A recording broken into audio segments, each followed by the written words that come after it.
అది ఎటువంటి ప్రార్థన అయినా సరే, ఎటువంటి సమస్య గురించి ప్రార్థించినా సరే, ఎటువంటి కష్టము గురించి ప్రార్థించినా సరే, నిన్ను రక్షించడం కొరకే ఆయన తను తాను తగ్గించుకొని వచ్చాడు. నీకంత సిలువ వేయడం నీ అతిక్రమం నీ దోషములను తుడిచివేయడం కొరకే యేసుప్రభువు తగ్గించుకొని వచ్చాడు. దేవాది దేవుడైన దేవుడు ఐశ్వర్యవంతుడు, సకల ఐశ్వర్యములు కలిగిన వాడు. ఆయన ఎందుకు తగ్గించుకొని వచ్చాడంటే నీ కొరకు నా కొరకు. Praise the lord. క్రిస్మస్ సందర్భంగా మనము కమిట్మెంట్ గురించి, కాలింగ్ గురించి మనం నేర్చుకున్నాము. ఈ రోజు క్రిస్మస్ స్పెల్లింగ్ లో సి తర్వాత హెచ్ కదండి. హెచ్ తో మనం కొన్ని విషయాలు నేర్చుకుందాము. ఫిలిప్పీలకు రాసిన పత్రిక 2వ అధ్యాయం 5వ వచనం నుంచి, క్రీస్తు యేసునకు కలిగిన ఈ మనస్సు మీరును కలిగి ఉండుడి. క్రీస్తు యేసుకి ఏముంది? యేసయ్యకి ఏ మనసు ఉంది? ఆ మనసు మనం కలిగి ఉండాలంటే, ఆ మనసు మనం కలిగి ఉంటే మనకు వచ్చే లాభం ఏంటి? దీని గురించి మనం మాట్లాడదాం. 6వ వచనంలో, ఆయన దేవుని స్వరూపం కలిగిన వాడై ఉండి దేవునితో సమానముగా ఉండుట విడిచిపెట్టకూడని భాగ్యమని ఎంచుకొనలేదు, కానీ మనుషుల పోలికగా పుట్టి దాసుని స్వరూపం ధరించుకొని తన్ను తానే రిక్తునిగా చేసుకొనెను. మరియు ఆయన ఆకారమందు మనుషుడిగా కనబడి మరణము పొందునంతగా, అనగా శిలువ మరణము పొందునంతగా విధేయత చూపిన వాడే తన్ను తాను తగ్గించుకొనెను. యేసుప్రభువారు తగ్గించుకుంటూ వచ్చాడు. He humbled himself. ఈ విషయం గురించి మనం ఈరోజు మాట్లాడదాం. హెచ్ అంటే రెండో అక్షరం మనకు నేర్పించేది ఏంటి అంటే హంబుల్నెస్. హంబుల్. యేసుప్రభువారు ఎలాగైతే తగ్గించుకున్నారో అలానే మీరు కూడా తగ్గింపు మనసు కలిగి ఉండండి అని అపోస్తలుడైన పౌలు మాట్లాడుతూ ఉన్నాడు. తగ్గించుకుంటే మనకు వచ్చే లాభం ఏంటి? ఏదన్నా ఒక పని చేయమన్నప్పుడు దాని నుంచి వచ్చే ప్రాఫిట్ గురించి ఎవరైనా కూడా ఆలోచిస్తారు. 3 విషయాలు మనం చూద్దాము. మొదటిగా 2వ దినవృత్తాంతాలు 7వ అధ్యాయం 14వ వచనంలో అక్కడ ఏం రాయబడిందంటే, నా పేరు పెట్టబడిన నా ప్రజలు తమను తాము తగ్గించుకొని ప్రార్థన చేసి నన్ను వెదకి తమ చెడు మార్గములను విడిచిన ఎడల ఆకాశం నుండి నేను వారి ప్రార్థనను ఆలకిస్తాను. ఎప్పుడైతే మనం తగ్గించుకొని ప్రార్థిస్తామో దేవుడు మన ప్రార్థన ఆలకిస్తాడు. He listens to you. నువ్వు ఎప్పుడైతే హంబుల్ గా, దీనంగా తగ్గించుకొని ప్రార్థిస్తావో హీ లిజన్స్ టు యూ. ఒక అధికారితో ఏదన్నా అవసరత ఉంటే వెళ్ళి మనం ఎలా బ్రతిమలాడతాము? ఎంత వినయంగా, దీనంగా చేతులు కట్టుకొని తల వంచుకొని ఎలా మాట్లాడతాము? ఒక లోకంలో ఉన్న ఒక అధికారికే మనం అలాంటి స్వభావం కలిగి ఉంటే, లోకంలో ఉన్న అధికారికే మనం అంత గౌరవం ఇస్తే, సృష్టికర్త అయిన దేవుని దగ్గరికి వచ్చి మనం ఎంతగా తగ్గించుకొని ప్రార్థించాలి? నువ్వు తగ్గించుకొని ప్రార్థిస్తే యేసే నీ ప్రార్థన ఆలకిస్తాడు. సుంకరి పరిసైడు కూడా అదే కదండి వారి జీవితం. పరిసైడ్ అయితే నేను వీరిలాగా లేను, వారిలాగా లేను, నేను ఇలా ఉన్నాను అని తన గురించి హెచ్చించుకొని గొప్పలు చెప్పుకొని మాట్లాడుతూ ఉంటాడు. కానీ సుంకరి అయితే ఆకాశం వైపు కనులెత్తడానికి కూడా ధైర్యము సరిపోక రొమ్ము కొట్టుకొని ప్రార్థిస్తూ ఉంటాడంట. అలా ప్రార్థించినప్పుడు తను నీతిమంతుడిగా ఎంచబడతాడు. ఎప్పుడైతే నువ్వు తగ్గించుకొని ప్రార్థిస్తావో అప్పుడు దేవుడు నీ ప్రార్థన ఆలకిస్తాడు, నిన్ను నీతిమంతుడిగా కూడా తీరుస్తాడు. కాబట్టి మన జీవితంలో తగ్గించుకుని ప్రార్థించే అనుభవంలోకి మనం వద్దాం. తగ్గించుకుని ప్రార్థించినప్పుడు ఆయన మన మనవి ఆలకించి మన పాపములను కూడా క్షమిస్తాడంట. తగ్గించుకుని ప్రార్థించినప్పుడు మనం చేసే ప్రతి ప్రార్థన కూడా దేవుని దగ్గరికి వెళ్తది. అది ఎటువంటి ప్రార్థన అయినా సరే, ఎటువంటి సమస్య గురించి నువ్వు ప్రార్థించినా సరే, ఎటువంటి కష్టము గురించి ప్రార్థించినా సరే, దుఃఖముతో ఎంత వేదనలో ప్రార్థించినా సరే నిన్ను నువ్వు తగ్గించుకొని ప్రార్థించాలి. హన్నా జీవితంలో కూడా హన్నా తగ్గించుకొని ప్రార్థిస్తూ వచ్చింది. She humbled her self. తనను తాను తగ్గించుకుంటూ వచ్చింది. ఎంతో దుఃఖముతో, వేదనతో తన జీవితంలో వెళ్తున్న పరిస్థితులను బట్టి షిలోహు మందిరానికి వచ్చి తగ్గించుకొని దేవుని సన్నిధిలో ప్రార్థించింది. దేవుడు తన మొర ఆలకించాడు. తన అవసరతను దేవుడు తీరుస్తూ వచ్చాడు. వారి దేశమును స్వస్థపరుస్తాను. యేసయ్య మన దేశాన్ని కూడా మనము తగ్గించుకొని ప్రార్థించడాన్ని బట్టి ఇతరులకు కూడా మేలు కలుగుతా ఉంది. మొదటిగా he listens to you. When you humble your self and pray, he listens to you. రెండోదిగా మనం తగ్గించుకోవడం ద్వారా మనకు కలిగే మేలేంటి? 1 పేతురు 5వ అధ్యాయం 5వ వచనంలో, మీరందరూ ఎదుటివాని ఎడల దీన మనస్సును వస్త్రము ధరించుకొని మిమ్మును అలంకరించుకొనుడి. దేవుడు అహంకారులను ఎదిరించి దీనులకు కృప అనుగ్రహించును. దేవుడు ఏం చేస్తాడంటే దీన మనసు కలిగిన వారికి, ఎవరికైతే హంబల్ చేసుకునే మనసు ఉంటుందో, తగ్గించుకునే మనసు ఉంటుందో ఆయన కృప అనుగ్రహిస్తాడు. దేవుని కృప ఏం చేస్తుంది? దేవునికి కనికరము, కృప, గ్రేస్ అండ్ మర్సీస్ అని మనం మాట్లాడతాం. దేవుని యొక్క కృప, కనికరాలు మనల్ని ఏం చేస్తాయంటే, కనికరం ఏం చేస్తుందంటే మనము దేనికి పాత్రులమో దానికి పాత్రులు కాకుండా చేస్తుంది. కృప ఏం చేస్తుందంటే మనము దేనికి పాత్రులు కాదో దానికి మనల్ని పాత్రులుగా చేస్తుంది. ఇది చాలా జాగ్రత్తగా మనం గమనించాలి. కనికరం ఏం చేస్తదంటే, మనము దేనికి పాత్రులమో దానికి పాత్రులు కాకుండా చేస్తది. కృప ఏం చేస్తదంటే, దేనికి మనం పాత్రులు కాదో దానికి మనము పాత్రులుగా చేస్తది. ఎగ్జాంపుల్‌గా కనికరము. మనము శాపానికి, మనము మరణానికి పాత్రులము. దేవుని కనికరము మనల్ని మరణము నుంచి తప్పిస్తా వచ్చింది. కృప, కృప దేని గురించి మాట్లాడుతుందంటే, మనం పరలోకానికి పాత్రులం కాదు. మనం ఆశీర్వాదానికి పాత్రులం కాదు. కానీ దేవుడు తన కృపను బట్టి మనల్ని ఆశీర్వదిస్తూ వచ్చాడు. మనము దేనికి పాత్రులం కాదో దానికి మనల్ని పాత్రులుగా చేస్తూ వచ్చిందేంటంటే కృప. కాబట్టి మన జీవితంలో మనం ఆశీర్వదించబడాలంటే దేవుని కృప అవసరం. ఎవరికి దేవుని కృప దొరుకుతుంది అంటే, దీన మనస్సు కలిగిన వారికి దేవుని కృప దొరుకుతుంది. దేవుడు తగిన సమయమందు మిమ్మల్ని హెచ్చించినట్లు ఆయన బలిష్టమైన చేతి క్రింద దీన మనస్కులై యుండుడి. ఆయన తగిన కాలములో అందరిని కూడా ఒక స్థాయికి తీసుకొస్తాడు. తగిన కాలంలో అందరిని కూడా హెచ్చిస్తాడు దేవుడు. ఆయన మనల్ని ఆశీర్వదించడానికి ఆయన భూలోకానికి వచ్చాడు కాబట్టి ఆయన మనందరినీ హెచ్చిస్తాడు, మనందరిని ఆశీర్వదిస్తాడు. కానీ ప్రతి దానికి ఒక సమయం ఉంది. ఆ సమయం వచ్చేంత వరకు కూడా ఆయన బలిష్టమైన చేతి క్రింద మనం ఎలా ఉండాలంటే దీన మనస్కులై ఉండాలి. తగ్గించుకొని ఉన్నప్పుడు దేవుడు కృప మనకు అనుగ్రహిస్తాడు. ఈ కృప ఏం చేస్తదంటే, మనం దేనికి పాత్రులం కాదో దానికి పాత్రులుగా మనల్ని తీసుకెళ్తది. అంటే హీ లాడర్స్ యూ.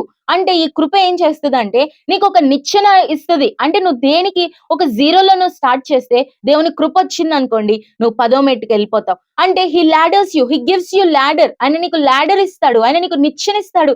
కృప ఏం చేస్తదంటే నిన్ను ఉన్నతమైన స్థానానికి తీసుకెళ్ళిపోతది. నువ్వు జీరో దగ్గర స్టార్ట్ చేసావు. నీ లెవెల్ ఇక్కడ ఉన్నప్పుడు యేసుప్రభు వారి యొక్క కృప, నువ్వు దీనురాలుగా తగ్గించుకొని దేవుని సన్నిధిలోకి వచ్చి ప్రార్థిస్తే, దేవుణ్ణి దీన మనస్సు కలిగి నువ్వు ఉన్నప్పుడు, పెద్దల ఎడల అందరి ఎడల దీన మనస్సు కలిగి ఉన్నప్పుడు దేవుని మనసు చూసి నీకు కృపిస్తాడు. ఎప్పుడైతే దేవుడిని కృపిస్తాడో వెంటనే నీ స్థాయి ఇక్కడికి పెరిగిపోతుంది. అంటే ఈ మధ్యలో నువ్వు పాత్రుడు కాదు. ఈ మధ్యలో నువ్వు స్టెప్స్ వేసుకొని వెళ్ళాల్సిన అవసరం లేదు. దేవుని కృప నిన్ను ఇక్కడి నుంచి తీసుకొచ్చి ఇక్కడ పెడతది. అంటే ఆయన కృప మనకేం చేస్తదంటే హీ లాడర్స్ యూ. ఆయన నీకు నిచ్చెనిస్తాడు. ఆయన కృప నీకు నిచ్చెనలాగా పనిచేస్తది.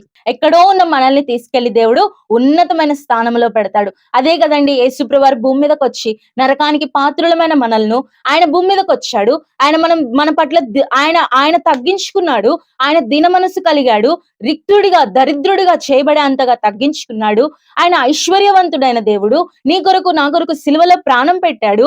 భూమి మీదకి వచ్చాడు. ఒక శిశువుగా పొత్తిగుడ్డల్లో చుట్టబడుతూ వచ్చాడు. కన్యమరియ గర్భాన ఆయన ఒదిగిపోతూ వచ్చాడు. ఆయన తగ్గించుకోవడం ద్వారా మనకేం కలిగిందంటే కృప వచ్చింది. ఆ కృప ద్వారా యేసుప్రభు వారికి ఉన్న కృప మనల్ని ఏం చేసిందంటే పరలోకానికి వారసులుగా చేస్తూ వచ్చింది. పాపంలో ఉన్న మనలను ఆయన కృప వచ్చి మనల్ని పరలోకానికి తీసుకువెళ్ళింది.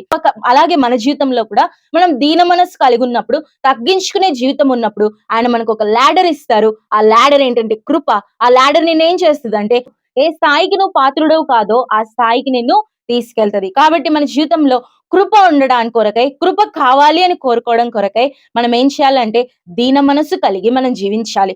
మూడోదిగా ఎందుకు మనము హంబల్ చేసుకోవాలి, ఎందుకు మనం తగ్గించుకోవాలి, యేసుప్రభు వారు తగ్గించుకున్నారు, ఆ మనసు మనం ఎందుకు కలిగి ఉండాలి అని అంటే మత్తయి సువార్త 23వ అధ్యాయం 12వ వచనంలో అక్కడ యేసుప్రభు వారు చెప్తారు, తన్ను తాను హెచ్చించుకుని వాడు తగ్గింపబడును, తన్ను తాను తగ్గించుకుని వాడు హెచ్చింపబడును. ఎప్పుడైతే నిన్ను నువ్వు తగ్గించుకుంటావో, నిన్ను నువ్వు హెచ్చించుకుంటే యేసయ్య నిన్ను హెచ్చించడు. ఎప్పుడైతే నిన్ను నువ్వు తగ్గించుకుంటావో, నిన్ను నువ్వు హంబల్ చేసుకుంటావో, హి లిఫ్ట్స్ యు అప్. నిన్ను ఎగ్జాల్ట్ చేస్తాడు, నిన్ను లిఫ్ట్ చేస్తాడు పైకి. నువ్వు ఎక్కడున్న నీ జీవితంలో నుంచి ఆయన నిన్ను పైకి తీసుకొస్తాడు. నిన్ను నువ్వు తగ్గించుకోవడం మనం నేర్చుకోవాలి. మనం చాలా సార్లు ఒక గ్రూప్ ఆఫ్ పీపుల్ లో కూర్చొని మనం మాట్లాడుతున్నప్పుడు వాళ్ళు ఒకటి చెప్తారు, మేము పలానా ఊరు వెళ్ళామండి, పలానా సిటీకి వెళ్ళామండి అంటే, అవునండి మేము కూడా వెళ్ళామండి పలానా సిటీకి. పర్లేదు, చెప్పాల్సిన అవసరం లేదు. తగ్గించుకుంటే అంటే వారు ఒకటి చెప్తే నేను నీకంటే ఏం తక్కువ కాదు అన్నట్లుగా మనం ఇంకొకటి చెప్తూ ఉంటాం. వారు ఒకటి చెప్తే మనం దానికి కౌంటర్ వేస్తూ ఉంటాం. ఈ విషయంలోనే కాదు కానీ ఏ విషయంలో అయినా కూడా ఒకరు ఏదన్నా ఒక మాట అన్నారు, తగ్గించుకుంటే అక్కడ సమాధానం ఉంటది. వారు ఒక మాట అన్నారని మనం మరలా ఇంకొక మాట అంటే అక్కడ సమాధానం పోతుంది. అక్కడ దేవుని యొక్క ఆత్మ పని చేయదు. తగ్గించుకుంటే ఆయన మనల్ని హెచ్చిస్తాడు. He lifts you up. When you have humble life, he lifts you up. ఆయన నిన్ను హెచ్చిస్తాడు. ఆయన హెచ్చింపు కావాలి, మనం హెచ్చించుకోవడం కాదు. కానీ ఆయన హెచ్చింపు చాలా ఉన్నతంగా ఉంటది. ఆయన హెచ్చింపు చాలా గొప్పగా ఉంటది. ఒకవేళ నువ్వు కనిపించకపోవచ్చు. నువ్వు తగ్గించుకున్న నీ జీవితంలో నువ్వు మనుషులకి కనిపించకపోవచ్చు. తలాంతులుండొచ్చు. కానీ నువ్వు తగ్గించుకున్నప్పుడు ఎవరికీ కనిపించకపోవచ్చు. అయినా గూడా ఆయన నిన్ను హెచ్చించేంత వరకు కూడా ఆయన బలిష్టమైన చేతి క్రింద నువ్వు తగ్గించుకుంటే ఒక సమయం వచ్చినప్పుడు ఆయన నిన్ను హెచ్చిస్తాడు. కాబట్టి యేసుక్రీస్తు ప్రభువారికి తగ్గించుకునే జీవితం ఉంది. ఆయన తన్ను తాను తగ్గించుకున్నాడు. దేవాది దేవుడు భూమి మీదకొచ్చాడు. ఆయన మనుష్య రూపంలోకొచ్చాడు. ఆయన మనుష్య స్వరూపంలోకొచ్చాడు. ఆయన తన్ను తాను తగ్గించుకుంటూ వచ్చాడు. రిక్తుడిగా, దరిద్రుడిగా, దీనుడిగా చేయబడుతూ వచ్చాడు. ఆ దీనత్వాన్ని బట్టి ఈరోజు మనకి రక్షణొచ్చింది. మనము కూడా క్రీస్తు యేసుకు కలిగున్న ఈ మనస్సు మనం కలిగుంటే, మనము కూడా ఆయన కలిగిన తగ్గింపు జీవితం మనం కూడా కలిగి ఉంటే, ఆయన మనకి 3 ఆశీర్వాదాలిస్తాడు. ఆయన మన ప్రార్థన ఆలకిస్తాడు. హి లిజన్స్ టు యూ. ఆయన మనకి లాడర్ ఇస్తాడు. ఆ కృప ద్వారా ఎందుకు పనికిరాని మనల్ని ఉన్నతమైన స్థానంలో పెడతాడు. హి లిఫ్ట్స్ యూ అప్. ఆయన మనల్ని ఉన్నతమైన స్థానానికి తీసుకువెళ్తాడు. హి ఎగ్జాల్ట్స్ యూ. ఆయన పైకి తీసుకువెళ్తాడు. ఉన్నతమైన స్థానంలో మనల్ని ఉంచుతాడు. ఉన్నతంగా మనల్ని ఆయన ఆశీర్వదిస్తాడు. కాబట్టి ఈ హంబుల్ జీవితం నీ జీవితంలో ఉన్నప్పుడే నిజమైన క్రిస్మస్. మంచిదే, తగ్గించుకుంటే మనకు ఆశీర్వాదాలొస్తాయి. మరి ఎక్కడ దొరుకుతది తగ్గింపు జీవితం అనంటే, ఎవరైతే తగ్గించుకున్నారో వారి దగ్గరే దొరుకుతది. ఎవరు తగ్గించుకున్నారు? లోకంలో మనుషులెవ్వరు తగ్గించుకోరండి. ఎవ్వరు గూడా వారికి ఉన్నదానికంటే ఒక తక్కువ చెప్పుకొని ఎవరు చెప్పుకోరు. ఆయన తగ్గించుకునే దానికి మాదిరి చూపిన ఒకే ఒక్కరు ఎవరంటే యేసుక్రీస్తు ప్రభువారు. ఆయన దగ్గర మాత్రమే నీకు తగ్గింపు జీవితం దొరుకుతది. ఆయన దగ్గర మాత్రమే నువ్వు ఎలా తగ్గించుకోవాలో నేర్చుకుంటావు. మరి యేసు ప్రభువారి దగ్గరికి రావాలంటే, యేసయ్య నీతో మాట్లాడాలంటే, యేసయ్య చెప్పింది నువ్వు నేర్చుకోవాలంటే, మరి యేసయ్య నీతో మాట్లాడాలంటే ఒక పాపి అయిన మనతో యేసు ప్రభువారు ఎలా మాట్లాడగలుగుతారు? ఆయన పరిశుద్ధుడైన దేవుడు. ఆయన నీకు హంబుల్‌నెస్ నేర్పించాలి అనంటే, పాపి జీవితంలో యేసు ప్రభువారు మాట్లాడే భాష మనకి అర్థం కాదు. ఎందుకంటే మనం పరిశుద్ధంగా లేము కాబట్టి, మనం పాపంలో ఉన్నాం కాబట్టి మనకు అర్థం కాదు. కాబట్టి ఏం చేయాలంటే యేసు ప్రభువారిని మన స్వంత రక్షకునిగా అంగీకరించాలి. యేసయ్య మనతో మాట్లాడాలి అనంటే, అందుకే యెషయా గ్రంథంలో మీ పాపములు నాకు అడ్డముగా వస్తూ ఉన్నాయి. రక్షింపనేరకుండానట్లు ఆయన చెవులు మందము కాలేదు, ఆయన చేతులు కురచ కాలేదు. కానీ మన పాపములు ఆయనకి మనకు అడ్డముగా వస్తున్నాయి. ఈ అడ్డముగా వస్తున్న పాపములు మనం ఎప్పుడైతే తీసివేసుకుంటామో అప్పుడు మనకి హంబుల్నెస్, తగ్గింపు జీవితం ఆయన నేర్పిస్తాడు. ఎప్పుడైతే తగ్గింపు జీవితం నేర్పించబడుతుందో ఈ 3 ఆశీర్వాదాన్ని మనము పొందుకోగలుగుతాం. కాబట్టి ఇంకా ఎవరైనా యేసుక్రీస్తు ప్రభువారిని మీ స్వంత రక్షకునిగా అంగీకరించకపోతే, ఎన్ని క్రిస్మస్లు చేసుకున్నా నీ జీవితంలో తగ్గింపు జీవితం లేకపోతే క్రిస్మస్ వ్యర్థం. యేసయ్య నీ జీవితంలో లేకపోతే క్రిస్మస్ వ్యర్థం. కాబట్టి ఎన్ని క్రిస్మస్లు చేసుకున్నా కూడా యేసయ్య నీ జీవితంలో ఉంటేనే నిజమైన క్రిస్మస్. ఇంకా ఎవరైనా యేసుక్రీస్తు ప్రభువారిని మీ స్వంత రక్షకునిగా అంగీకరించకపోతే నేడే అనుకూలమైన సమయం.